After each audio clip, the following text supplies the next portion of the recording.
Hello, everyone. My name is Matt Galuzzo. I'm president and CEO for an organization called Riverlife, and we work to create, activate, and celebrate Pittsburgh's waterfronts. We are ecstatic to be with everyone this evening to talk about the future of Allegheny Riverfront Park, but also talk about the past. This is an important cultural landscape for the city of Pittsburgh, for the region, for the country.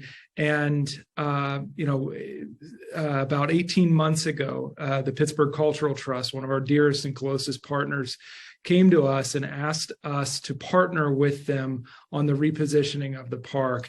And we worked over a period of time to delineate roles between the organizations, and figure out what our principles for how we might reposition the park, and work through a sort of pre-development process to get us queued up for where we are now, which is that we have assembled all of the funding necessary to restore the upper level promenade of the park, which extends from basically Stanwix all the way up to the convention center. And we are really grateful that the original team that designed this incredible landscape is coming back 25 years later to work with us as community partners on the restoration of this space.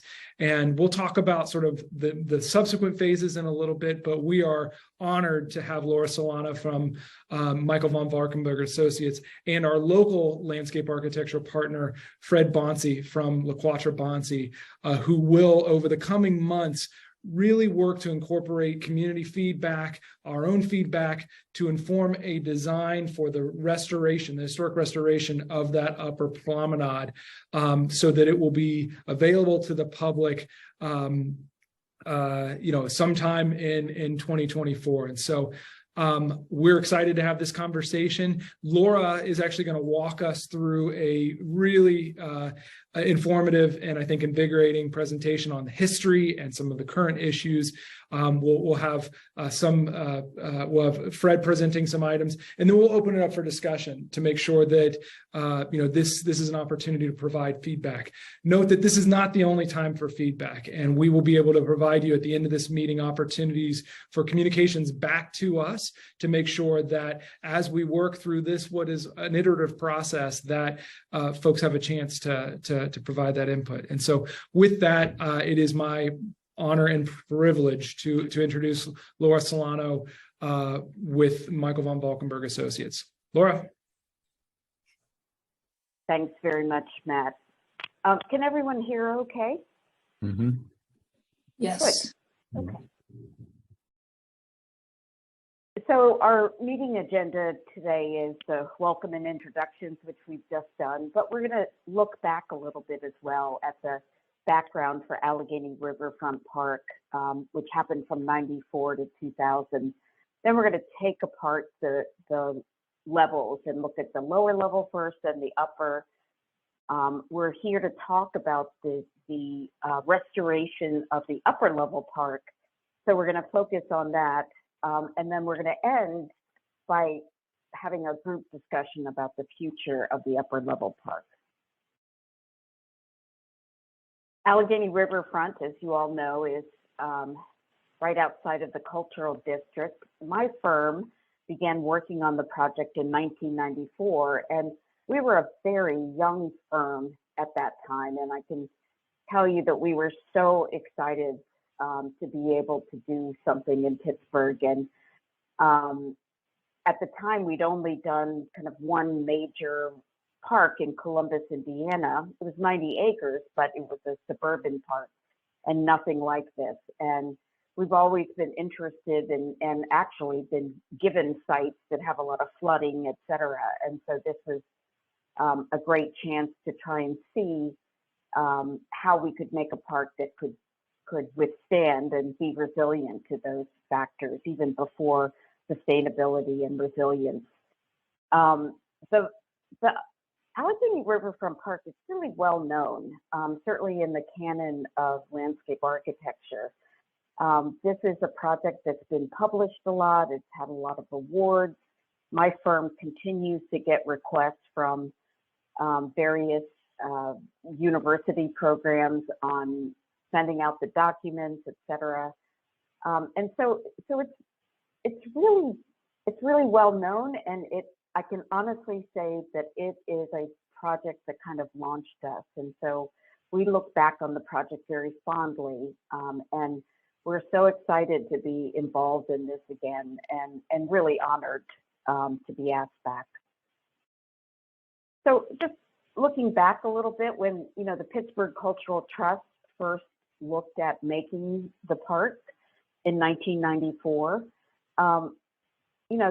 they themselves had just come out of a 1990 master plan, a cultural district master plan, and Carol Brown, who was the president and CEO at the time, had the wherewithal to kind of realize that the cultural district wasn't just about the activities in the buildings, but also the landscape in which those sat within the city. And I think even before people had thought of rivers as important parts of the cultural aspects of cities, I think that the Pittsburgh Cultural Trust realized that. And partially that comes from their strong mission to provide art experiences for everyone and to make sure that those experiences and activities are welcoming. Their ambitions were to create a connection between the public park and the natural beauty of the Allegheny River. I think that at that time, the river was a little undervalued in terms of the power that it brought to the city. Also, at the time, there was starting to be, development of more commercial, institutional, and residential communities. And, together with making green space, the trust felt that that would improve the livability of the city itself. And then something that I'll talk about in just a little bit, it also was a model for a successful private-public collaboration in making open space. So here we are way back in 1994. The trust did an international search for landscape architects, which is what I am, and artists to design Allegheny Riverfront Park. At the time, our partners were Ann Hamilton. We brought Ann Hamilton and her husband, Michael Mersil, to the project. Ann had just won the MacArthur Genius Grant, and so she was really, her career, in fact, is starting to take off. And it was one of those projects where we were so excited to get it, but on the other hand, it was so tough. We weren't sure what we were going to do with it. But fortunately, we were young enough and maybe even naive enough to think that whatever we did would be important to the city. So in 1994 and really up to 2000, Pittsburgh was a bit of a different city. The city has always had a pretty strong landscape legacy, rooted in sort of inland parks like Mellon Square. Point State Park came along in '74, PPG Place in '83, and then Agnes Katz Plaza was being done as we were working on the upper and lower levels. Downtown residential living wasn't quite at a high level, and when you have downtown living, there's a lot of amenities that come with it, and so that hadn't been quite well established yet. Something else that really has less to do with the city and more to do with my profession, landscape architecture, is that there was a lot less emphasis on user experience and programming that we see today in park making and the design of outdoor cultural and community events.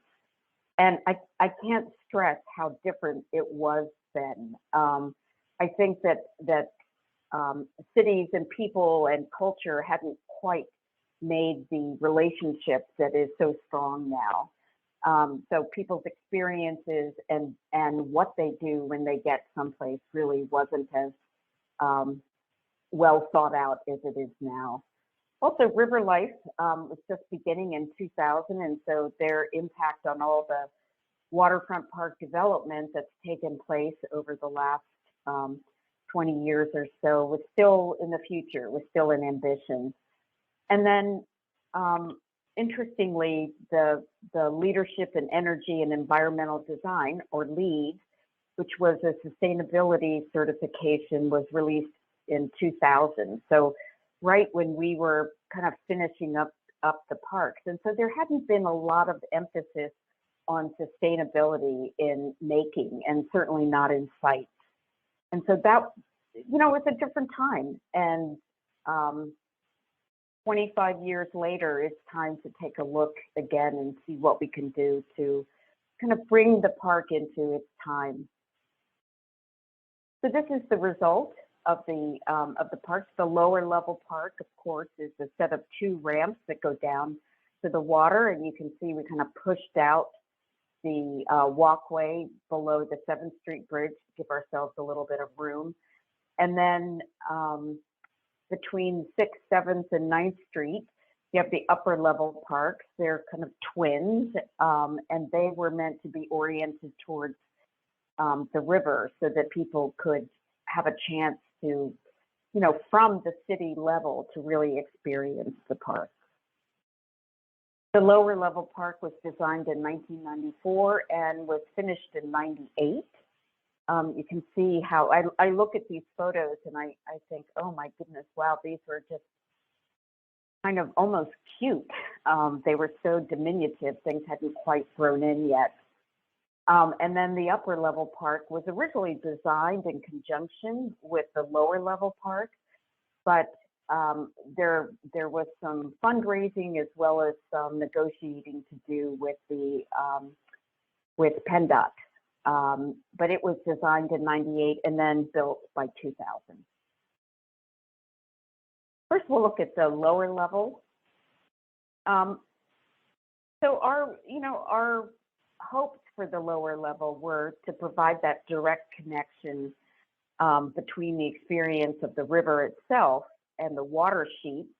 The Allegheny is an extraordinarily wide river, so that people could experience, just how magnificent it was and how beautiful it is. I mean, there's nothing like looking at a sunset from that location.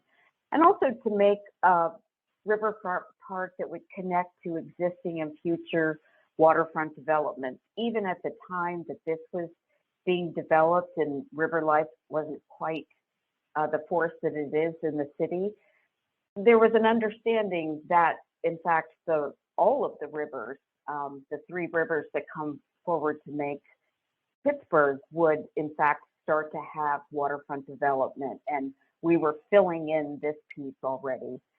Also, there was an ambition to incorporate art into the river experience, and then this is a tough site, and so we were looking to transform the challenging aspects of the site into strength when we made the final design. So this is the site as it began. I'm sure some of you have been around a while that you've known this, but you can see the toughness of we have the 10th Street bypass, which takes up most of the space. And then I think it's a 35-foot wide space. Used to be a former parking lot. And then of course, set 25 feet below the city. So it's tough conditions trying to make this join to the city. But this was probably the toughest of all. This happened in 1996, a really historic flood. Our phone rang all day long, and we were faxed pictures of the rising waters. And we had known that the river would flood for sure, but I think seeing the intensity of the flooding kind of made us step back for a bit and think about how that could and should influence the design of the lower level parks. So this is the lower level, probably about maybe 4 or 5 years after it was built. In fact, you can see the upper level park as well by that time. And so there's the ramps that come down, and Hamilton mounted a beautiful bronze rail, designed and mounted that to the ramp. And then there's that kick out below the 7th Street Bridge so that you could really, get closer to the water as well. We imagined that, river activities would become part of the experience and that it would expand people's opportunities to gather, on their boats or to have recreation that a place to stop when they got to downtown Pittsburgh. It was an unusual park in that because it flooded, we knew that we had to design it for it to be really bulletproof. And so that meant using a plant palette that could withstand the floods that occurred. Every year, there's always a flood between 5 feet and 10 feet. And those catastrophic floods don't occur very often, but that's really what you need to design for. And so, I think it was a little bit ahead of its time in the sense that natural landscapes are much more accepted and designed these days. And so this was a little bit of pioneering. And then looking at the upper level, our goals for that were to provide visual connection to the city and the river. So until this park was built, there really wasn't much reason to go to the edge of Fort Duquesne Boulevard and look out. We also imagined that it would be a threshold for accessing the lower level park. So here are the ramps of the lower level park. There's the upper level park. And, we imagined that people would go through there and make their way down to it. So that was the strong connection we were trying to create. We also imagined that this would provide a place for people to stroll, to meet and sit and just relax in the city. And in some of the meetings we've had so far, it's been great to hear how people, in fact, did use the park that way. And of course, also within to incorporate art into the urban experience. The upper level park has a really special aspect to it.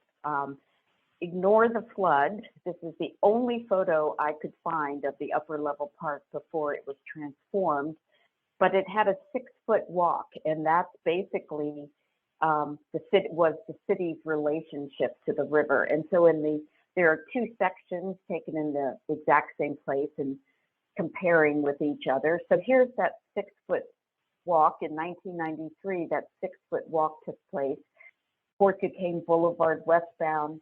And then there was a very large planted median or boulevard.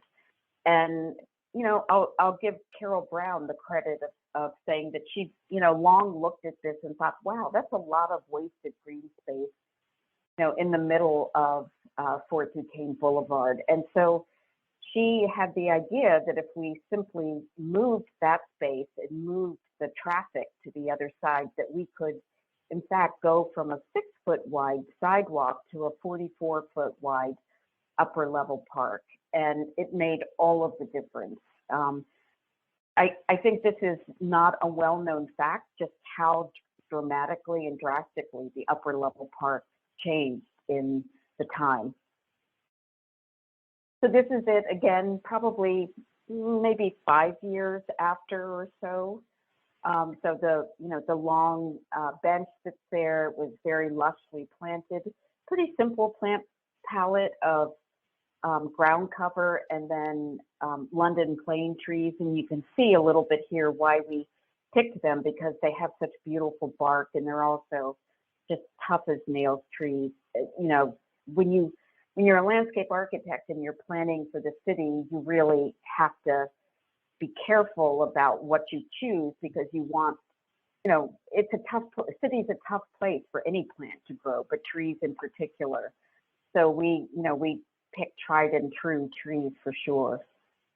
And then the bluestone paving that makes up the park is actually Anne's contribution to the artwork. And so it was slivers of different size bluestone. Bluestone is a material that is regional to Pennsylvania.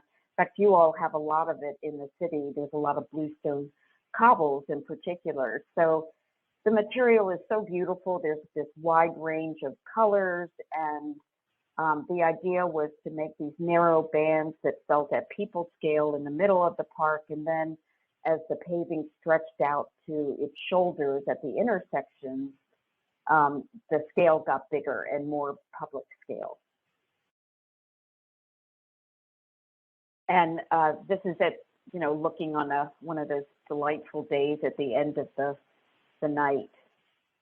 But this is the reality of the upper level park today. It's a little hard to take in, frankly, as a designer, but at the same time, you know, here it is, and we have to be able to look at it and address it in its condition. In addition, it's important for us when we go forward to think about how people use spaces now, how the city has changed, and the impact those should have on the making of any new space. So we're not necessarily looking to bring it back to a particular moment as much as make sure that it is a park that is a part of the fabric of the city and that can provide people with a chance to, you know, to find nature in the city. I'm going to hand it over to Fred. He's going to go through a few slides. Thank you, Laura. One of the things that is important about the park when we look at reinventing it for future generations is how it plays into Riverlife's idea of completing the loop, which is their effort to unify all of the riverfront parks in the Ohio, Allegheny, and Monongahela Basin in the core of the city into a seamless park where there's full accessibility.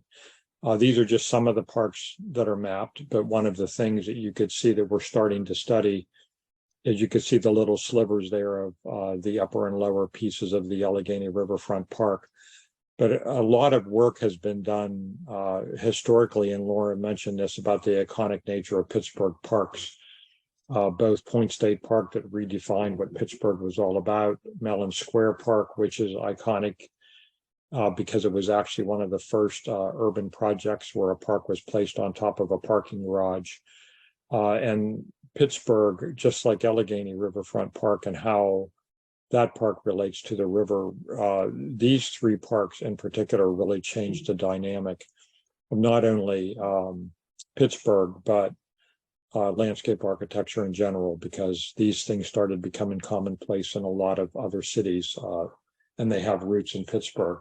But you could see we're starting to map out from the Allegheny Riverfront Park back into the city, tying it to Market Square, and some of the smaller parks, Triangle Park at PNC Place and Katz Plaza that Laura mentioned, but also how do the Three Sister Bridges play in creating another initiative of Riverlife, which you'll see in a forthcoming slide here, about creating an Allegheny River Room that marries the north side to the downtown area, but also further north up to capture Allegheny Commons and then up and down the Allegheny River for the regional trail system.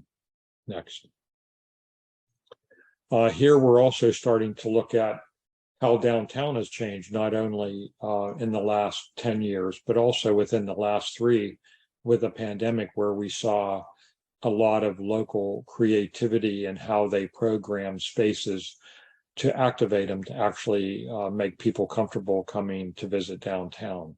We all know we have these big events, but some of these have been a little bit smaller, finer grained things, and they include the Allegheny Overlook, which is an initiative of the Downtown Partnership, the 6th Street Dining Corridor, which was all about the restaurants being able to survive during the COVID pandemic, but they've also become much loved. So people want to see those kind of places hang around for a while. The Trust Initiative with the backyard, where they are taking some of the vacant land in the 8th Street block area that they own and turning it into pop-up events throughout the year, particularly in the summer.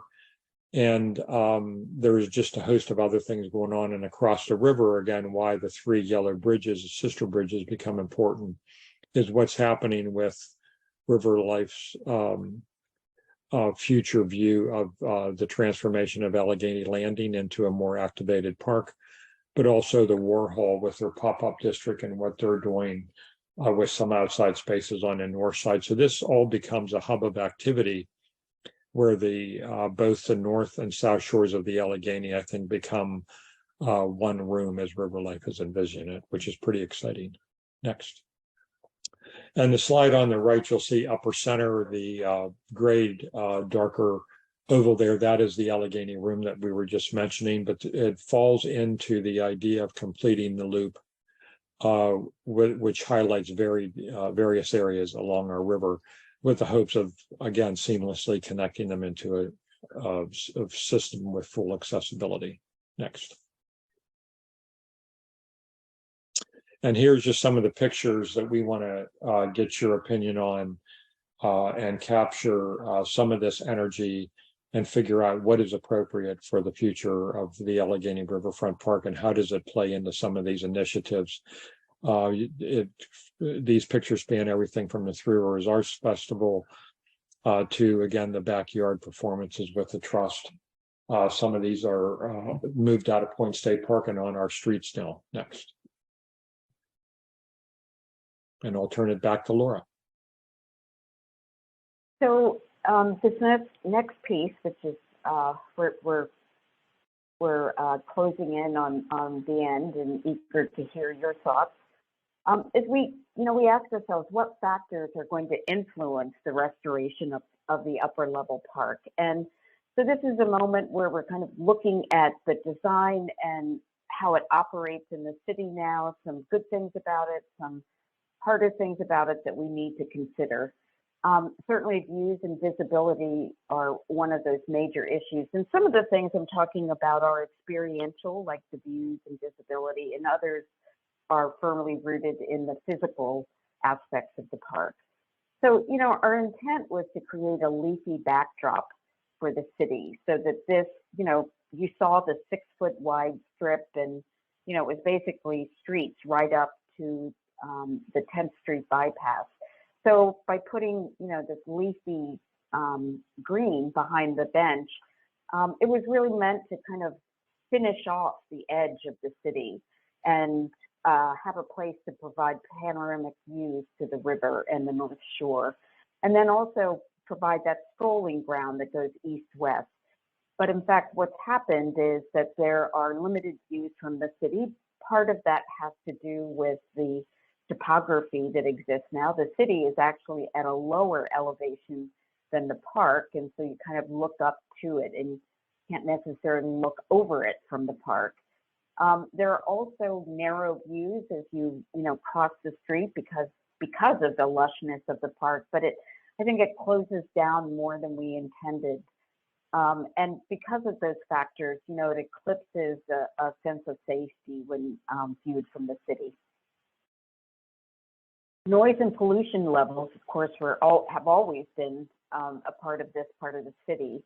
But in particular, you have the upper and lower level parks, kind of squeezed between the intensity of Fort Duquesne Boulevard and the 10th Street bypass. And so we imagined this as a refuge from both of those, once you're inside the park, but also perceptually. And then, we knew the trees would help to buffer some of the traffic sounds. We also wanted to locate the seating, which is this long bench down here. We wanted to locate the seating away from the 10th Street bypass so that you're kind of looking out over the water. But the busy roads continue to hem in the park. Fort Duquesne Boulevard has a lot less traffic than the 10th Street bypass, but you also have more fumes because you have idling cars at the stoplight. And the din of the traffic noise from the 10th Street bypass continues to be intense, which affects one's ability to sort of hear well in the park. Circulation, we've imagined this as, connecting into the circulation of the city, and it does. but it also did, it also, we imagined it to be a transitional green corridor if you get oriented towards the river.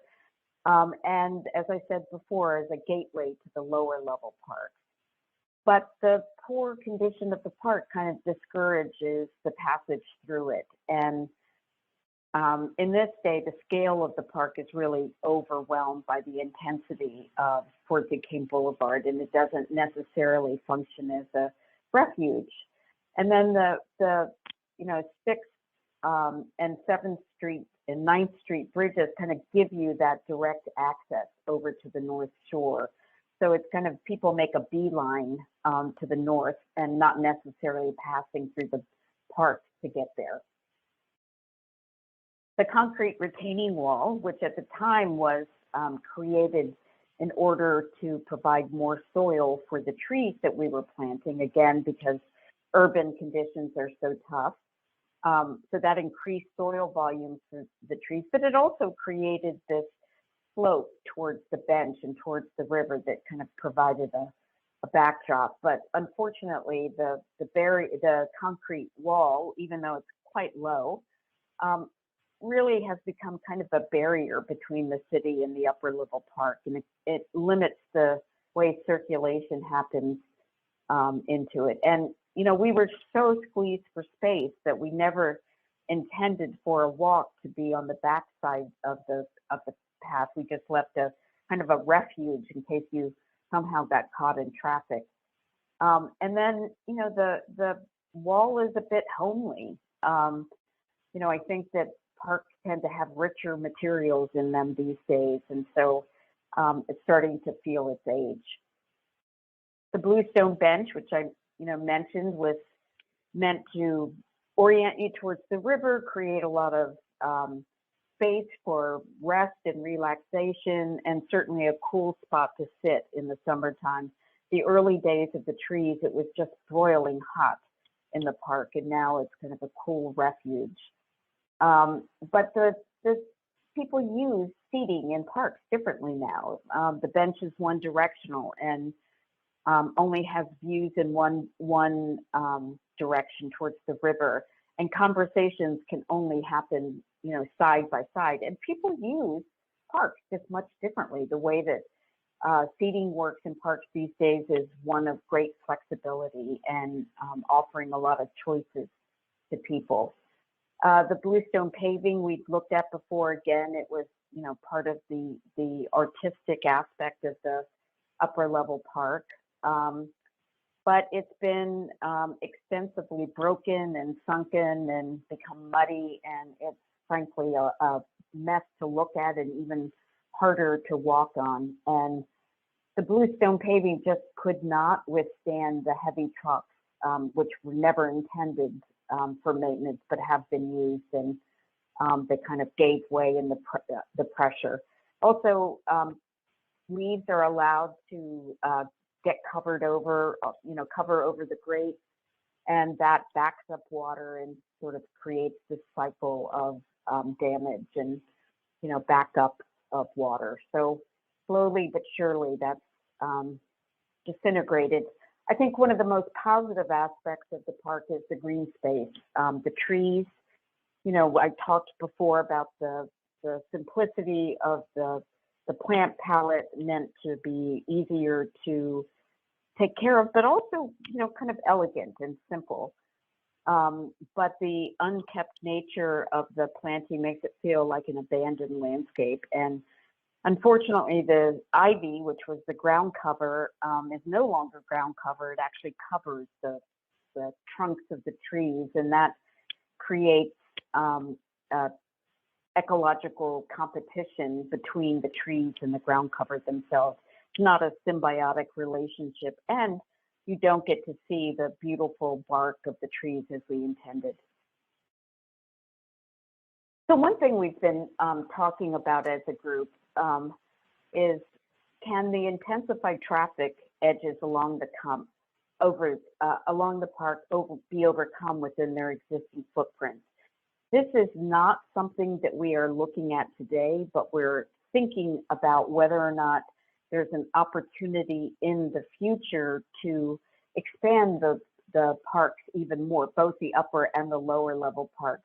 And the reason that we care about this now is in looking at the opportunities to redo the park, we're trying to redo it in a way that it's not precluded, doesn't preclude any particular direction in the future. And so we're looking ahead. We're not ready to do this. It's certainly not funded, but we wanted to share that we were thinking about that.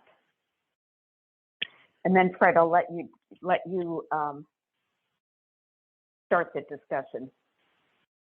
Sure. So that's sort of a recap on the history and legacy of the park, and the idea to capture some of the momentum with the changing urban nature of downtown Pittsburgh, particularly with more residents, which hopefully allows more usability of our parks. So what we want to do is just open it up to all of you who are new to this presentation and attending with us tonight, to give us your thoughts. And you may want to start by saying, what is, how do you use the park? How do you see, what do you see as a future for the park in terms of what uses would you like to see there? What are your concerns about it? Is it safety? Is it something else? But your view of the future of this park would be important. And again, we're seeing some scenes. This is of the summer pop-up along Fort Duquesne Boulevard called the Allegheny Overlook. So, our streets are being used differently. We want to look at how streets can reinforce the idea of parks, and this particular park on the upper level itself. So we'll open it for discussion.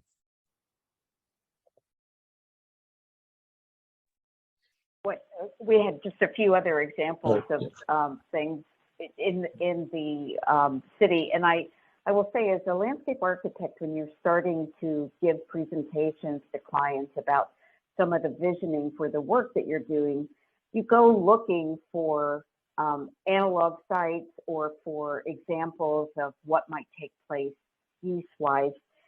And to be honest, we didn't have to go any further than Pittsburgh itself to see what the possibility and range of activities that might be used. And that was a great surprise to us, but also a refreshing and welcomed one.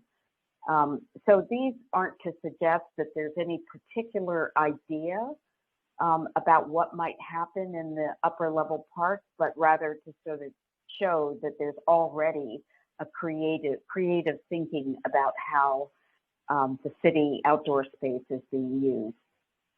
And then Fred had this fantastic idea to ask you, if you could change one thing about the upper level park, what would it be? I myself have been thinking about this one hard. And I think that's it. We'll open it up for discussion if Riverlife wants to help segue into that. Laura and Fred, that's fantastic. Thank you for that incredible summary. It's a lot to sort of metabolize in such a short time. I think, there are a couple channels we can use here. If folks want to come off of mute, if there's, if there are clarifying questions, if there's a comment about what you've heard, if there are specific questions or points that folks would like to make, feel free to come off mute. We also have the chat function down here. And if folks are more comfortable typing in the question, feel free to. I think another note, toward the end of this conversation, Maria will be posting contact information for how we can be reached to discuss discrete pieces of the project, or if folks want to put comments in an email if they want to digest some of this even further. So with that, it looked like Tess came off of mute, and I don't know if Yeah, I have a couple things. I just want to tell you that was a wonderful presentation. I just really appreciate so many things that you said. And I also appreciate the blue stone. Thank you so much. I love how the artistic value when it was put in. But as a wheelchair user, it is so difficult to travel over. And I hate to have it taken out of there, but thank you for understanding the difficulty there. To participate with my friends and family to go through there, it just like, as soon as I hit it, it's like, okay, here I go, you know. Yeah. So Yeah. thank you so much. And just some of the improvements that you're doing there, just to make it safer to get through there. When I go through there, I just feel like I'm in this claustrophobic area. Everything from the green, I love green space, but that green space, I just feel like I'm getting swallowed. And one of the things that happens to me, you know, I usually go there for an event, but I don't feel safe because I enter into there and I get smothered by people and green space, and everything is above me, including the people and the fence, you know, the yellow fence there. And one of the suggestions I'd like to make about benches is to make a space for a wheelchair to be able to roll up next to the people, you know, just, you know, space between the benches or whatever. If you notice there with that bench, if I'm going to sit there with my friends, I'm going to block the walkway. So if people come along, then I have to move to the side, or, you know, I have to wiggle around to let them by. So it's a very difficult place for wheelchairs. The other, if I can make more than one suggestion. Yes, absolutely. Places that I've gone for like bird watching or anything like that, where there's a view, when you have a fence like that, they'll leave a little cutout every now and then for children or people in chairs. If you notice, you showed a photo where there was a boy and an adult, and they were looking over the fence there, and the boy was on his toes so that he could see over the fence. And people in wheelchairs, we can't see over anything like that. So it's always nice to be able to, you know, have a little cutout where we can see over. And I don't know if you can do anything like that. Leave one little open area. It's a suggestion. Thank you, Tess. That's valuable feedback for the team. Thank you. And can I just add one more thing? Pile on. Absolutely. You were showing the pop-up earlier. Mm-hmm. I was at a pop-up there, and I was approached by someone who was really intoxicated, and I couldn't roll out. There was one entrance, and so when that area is blocked off, there's no curb cut. There's like, I think there's one curb cut, and it's like at the corner. Right. And so what I found is that I couldn't leave the area except to get to the very end. And it was I had a real sense of panic. Yeah. And because there's that wall, you know, that holds the green space. And then there were all the vendors, and on the other side of the vendors, there's, you know, another curb. So I don't know if there's some way to kind of think that through, but I mean, I don't think you can do anything with that wall, but I talked to the city about it, and it's probably a city problem. But I think you bring up an interesting point, and one that we've heard from others, that there is a tunnel effect to this park. And if you enter it at any of the streets, you know, near the Clemente Bridge or the Warhol Bridge, or even up at the Rachel Carson Bridge, you know, once you enter this space, you know, the only sort of way to get out is either to turn around or continue all the way through. And so, you know, we've talked about additional opportunities for how we might create some, porosity in the park that can limit that sort of tunnel effect. And so it's an observation we've heard, you know, from others. So, I have one more. I'm sorry. Just another observation I made. I saw that there were boats docking down below. Uh-huh. Mm-hmm.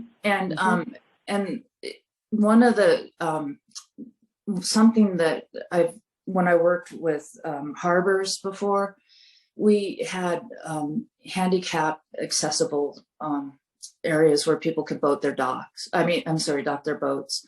And it was really important. And also I think it's part of the law that you have to have them. And I don't know if there's a handicap accessible place for people to dock their boats, but we have an aging population, and also with COVID, we have a lot of people with long COVID and stuff. And it would be something great for the city to have right there in that area too. Great. I have to say, Tess, that I so appreciate everything you've just said, because none of it is particularly difficult to do, and all of it makes the park more accessible and more inclusive for a lot of people, regardless of their circumstance. So I appreciate that. And I can say that everything you've said is sort of baked into how people think about parks now. It's different than 25 years ago. And so those are the things that we will absolutely look at, because they're, as I said, they're easy to do. They detract, they only add to the experience. They don't detract, they only add to the experience of the park. I really agree with you. And one of the things, just to add to what you're saying, and I really appreciate you saying and seeing things the way you do. When I was in Alaska, it was really hard to get people to understand these things, but we started saying all people park benches, because you can put your stroller here, or, your dog can sit here or whatever. Right. But, we started having all people parks, and people started understanding that, wow, my mom can now take my child to the park because she can go there with her walker, and so it starts becoming more of a family park or a community park, and people start seeing it that way. And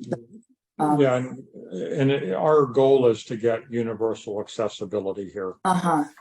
For everyone, and I think that is just a critical component that we really need to focus on, not only here but everywhere in the city. So we appreciate your comments.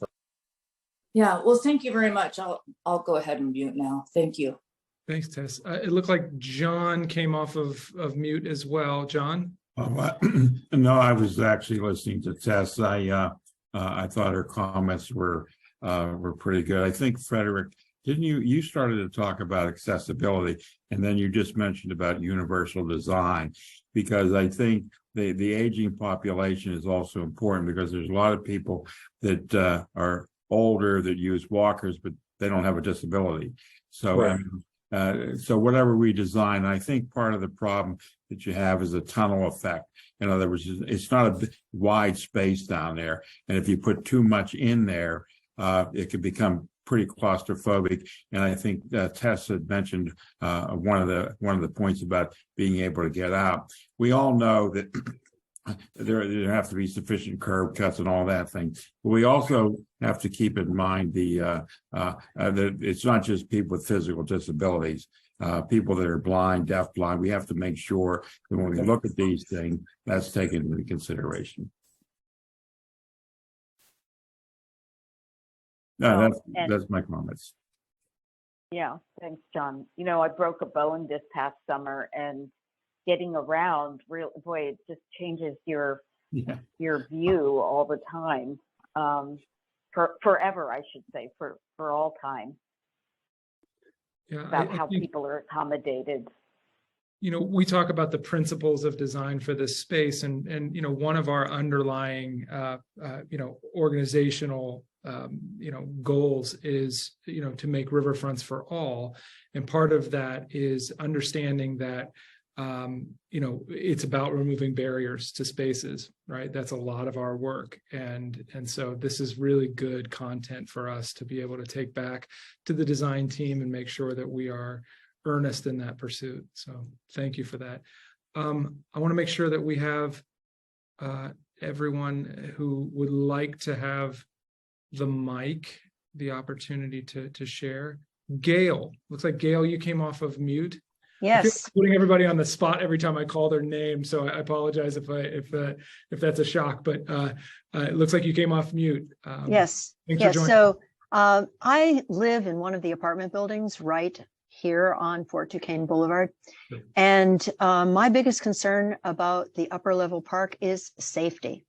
And it's safety in sort of three respects. One, it's really too bad about the bluestone. You know, it was at one point so beautiful, but now, I mean, I feel like I'm going to twist my ankle every time I walk over to PNC Park or something like that on this side of the street.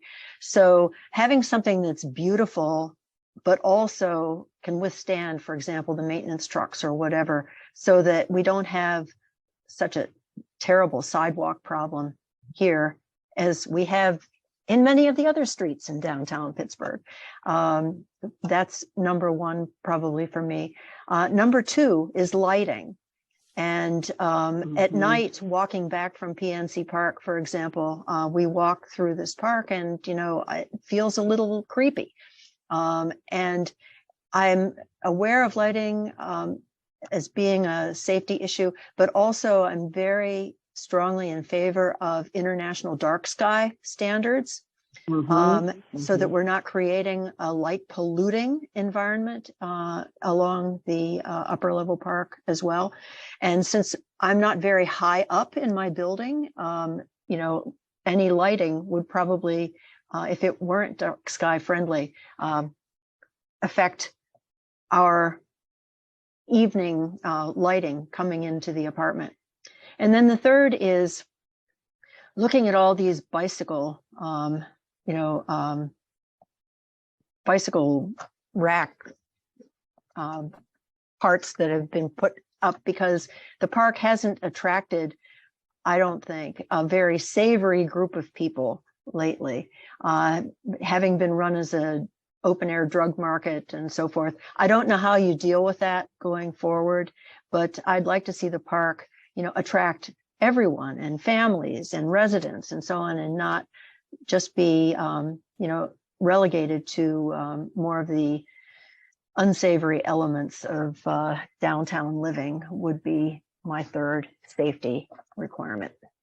Yeah, there's definitely, and I'll let the design team talk about the bluestone safety and the lighting elements, because those are really important. I can speak to the issues of safety in this space, and I think I think from a Riverlife perspective, our job is to come to the tables with our public officials and philanthropic partners and community organizations to really be competent in that space. These are complicated issues. I think what's encouraging for me and I think some of my colleagues is that this issue is getting the attention that it needs now. And there are both behavioral issues, there are socioeconomic issues, there are mental health issues that are sort of converging, and we're seeing it in this space. It is serendipitous, fortuitous that we are engaged in this process right now so that we can think about the future of this park reflective of it being in a dynamic urban environment. And, while our position is, parks are for everyone, including individuals experiencing homelessness, it is completely unacceptable for there to be, open air drug markets and human trafficking operations happening on our riverfronts. That's just unacceptable. And so that is the behavior is our focus. And I am, I think, encouraged by the attention it's getting from not only the city, but the county as well. And so I think, some of this will be iterative, but I am, again, feeling much more heard than I think we've may have been in the past. And I think that's reflective of where the administrations are, both the county and the city. But on the bluestone, and I'm sorry, I want to make sure, does that? That's fine. Yeah. I think it's going to be a process too. As it relates to the bluestone safety and the dark sky compliant lighting, design team, what can we say about those things? Laura, do you want to take this, Fred, or I'll take it, and we can talk about it together. Yeah, it's something that we've lamented over together. Fred, several years ago, did a study on the pavement and its condition and maybe possibilities for its replacement. And, you know, we always come back to how beautiful that stone is. But it's not acceptable that it's in the condition that it's in. In fact, I myself, Gail, walked through the park when I was at night. Priyanka, my colleague, and I walked there, and the lights weren't on, which really surprised me. But I also stepped deep into a puddle of mud where a paver was being had come out and not been replaced, and so I understand exactly what people are experiencing in there. And you know, it's sad when buildings you know, aren't taken care of, but it's, for me at least, tragic when landscapes aren't, because they are, you know, they're the living landscape. They are, you know, something that is really supposed to endure. So we are looking at opportunities and alternatives to the paving. We know whatever it is, it needs to be as rich as the pavement there. We haven't made a commitment one way or another about what that material will be. We're looking into that as we start to do design. Fred, do you want to add to that? Well, I think that, you know, you sort of summed it up pretty well. We're just looking at a whole range of more durable materials, some of them stone, and other things that, you know, will be more durable and really start addressing, you know, future maintenance issues as well. Yeah. So we're in a, I'm sorry. Yeah, that's a good point. I think there's a question that sort of does need to be elevated. If this particular pavement or a like pavement had been appropriately cared for and maintained since its installation, would it have held up? Well, I mentioned this at some of our earlier meetings. The life cycle of materials in Pittsburgh, and a lot of studies that we've done just in our own work and other people's work here in town, has about half the life that it has in other areas. And a lot of that is due to our maintenance techniques. And a lot of it is due to the fact of how much salt we use.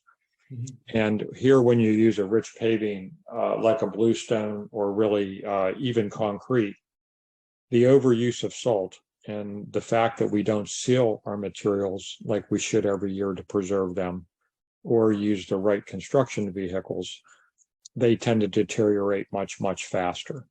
Okay. And I think that one of the things we want to do, and it was done with the original park, is the detailing was good.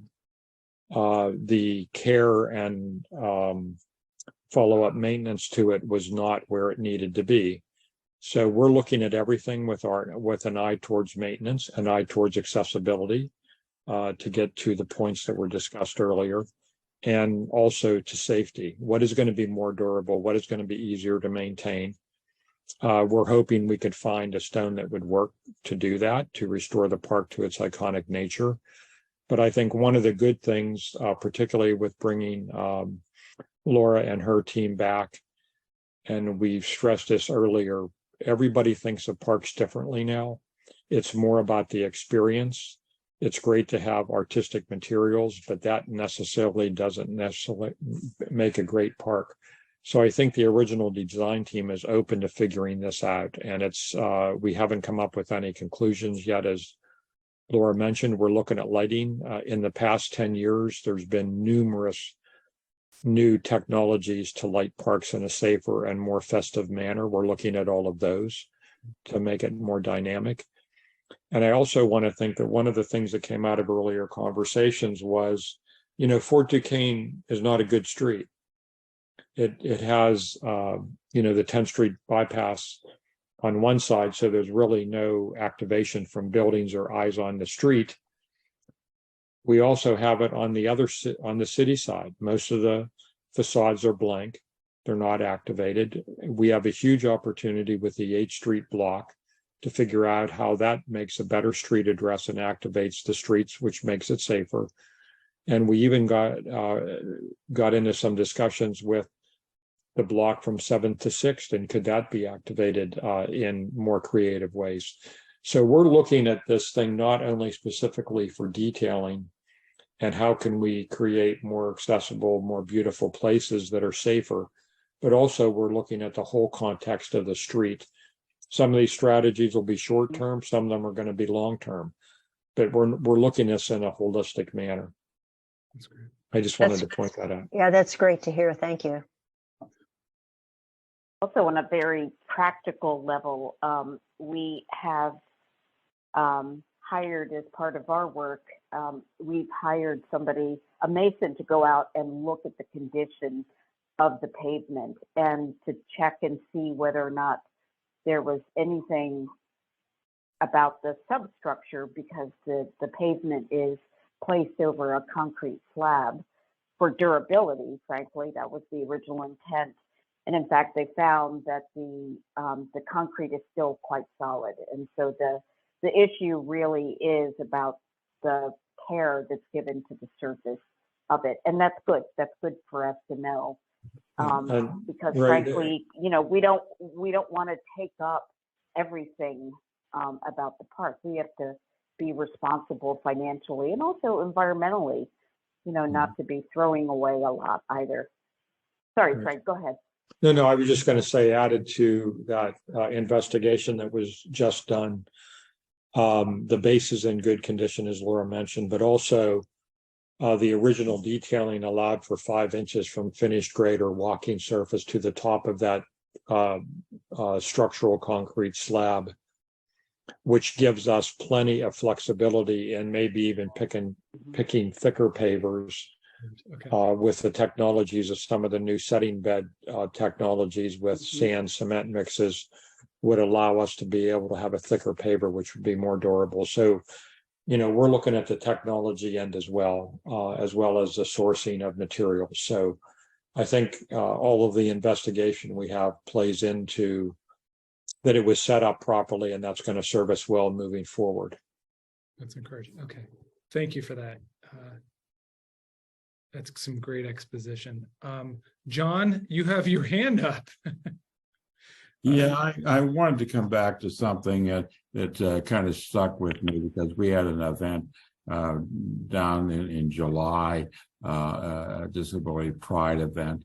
And I was struck by a group of folks that were there. Now, there were no issues with them, but my concern comes back to how are you going to deal with the public safety aspects of who's there, whether it be the homeless population or drug. And I have some concerns. So that has to be part of a plan, right? And how will that be addressed? Because it's a very delicate issue.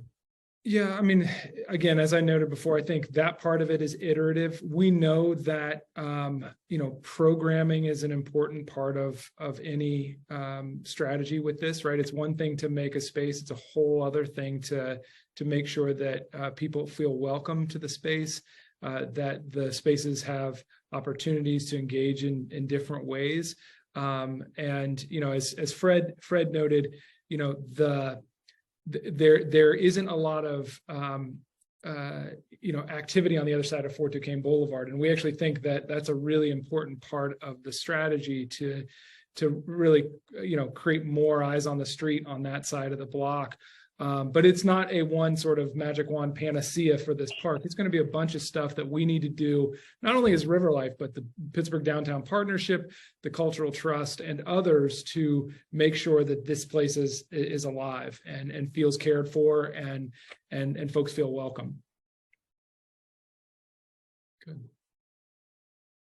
It's John, it's just not enough for places to work as part of, cultural activities. They have to work every day, right? Yeah. Because they need to be, the most successful landscapes are hardwired into people's everyday lives, right? That it's part of the route you take. It's, part of the background as you're moving around the city. So, the pandemic certainly didn't help with, less eyes on the park as well.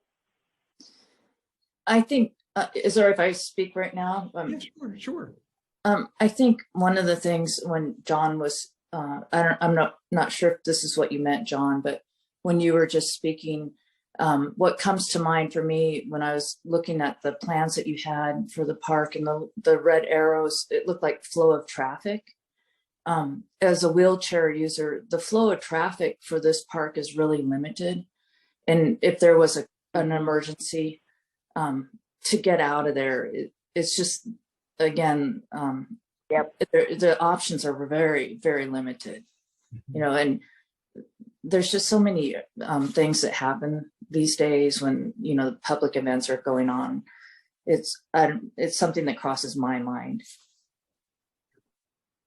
Yeah, and I think Laura mentioned transparency, and transparency is not only visual, that's physical as well.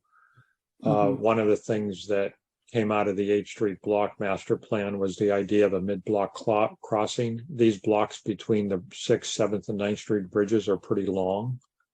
So would that have any influence on how we access the site and can make those distances be physically, but also, you know, from a standpoint of mentally be shorter distances?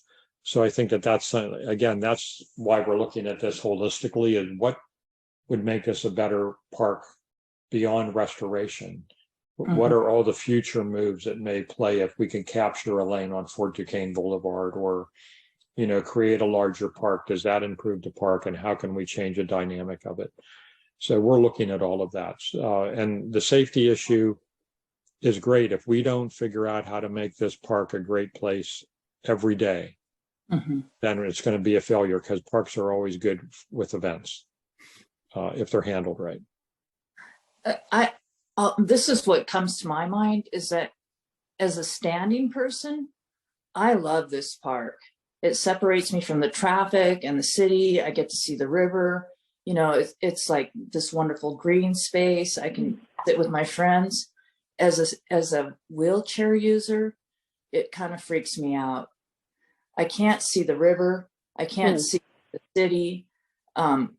Everything is growing over the top of me. People are really close to me and they're over the top of me, and I have one direction to go.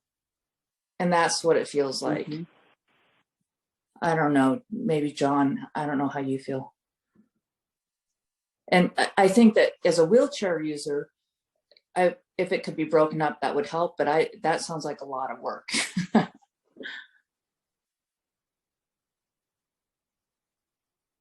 Well, it's one possible solution as far as that goes, something to look at. And what's interesting, because Tess uses a manual chair, I use a power wheelchair. The dynamics of that are much different. And so it is interesting. So the mid-block crossings would help. But I think what you're talking about, Tess, is this claustrophobic feeling, and how you can reduce that, because I think you'd mentioned, or somebody mentioned earlier, about the tunnel effect. And I mean, it's hard to get away from that when you have a narrow park. The other thing of it is slowing down traffic. And that's also an issue. What they call traffic calming. This is really helpful. Thank you for your insights and observations. I think that's true too. I don't, as a wheelchair user, when there's traffic like this going, I don't know if you find this as standing people, but as a wheelchair user, because I sit so low, people often are on their phones and stuff. And if we're all going, when you have traffic like this, I often get walked over or walked into because people aren't looking. And so one of the nice things about parks is that it is broken up. And so you can kind of, have the opportunity to walk around each other or enjoy the park. So that's just a little bit of, what it's like to be in a wheelchair. But I don't know, you guys might be in a wheelchair, so. Well, thank you for sharing. And I think these are great this is great fodder for the design team as we as practitioners are thinking about the space. And it is a constrained space, right? We noted that it's 45 foot wide, but we've got a great team looking at these issues. So thank you for that feedback. Well, you guys are doing wonderful things. I really appreciate what you're doing. You have great ideas. Well, this is a really important part of that process, right? So thank you. I want to honor our time, but I also want to make sure that anyone who has had a chance to or hasn't had a chance to talk or share, ask a question, that we're providing that space. Did we miss anybody? It doesn't look like anybody's coming off mute. Okay, so I can check that box. Good. Okay. With that, are there any other observations that folks want to bring forward? Any questions they might have for us?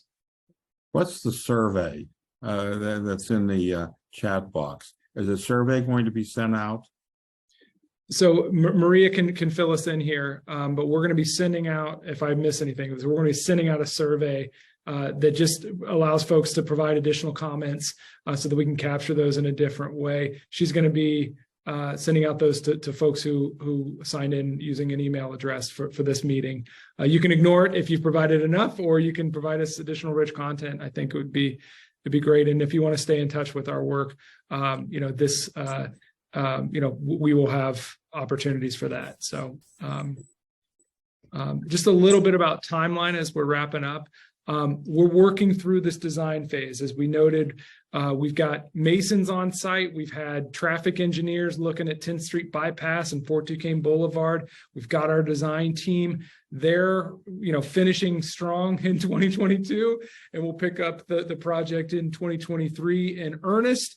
We, as I noted, have raised the necessary funds to do this restoration phase of the Upper Promenade in 2023. So our hope is to be under construction second, third quarter of next year if we push hard enough. Again, this is a project that is across partnership. So that includes the Pittsburgh Downtown Partnership, the Cultural Trust, funding from the Heinz Endowments, and Governor Wolf and Mayor Gainey and the county executive.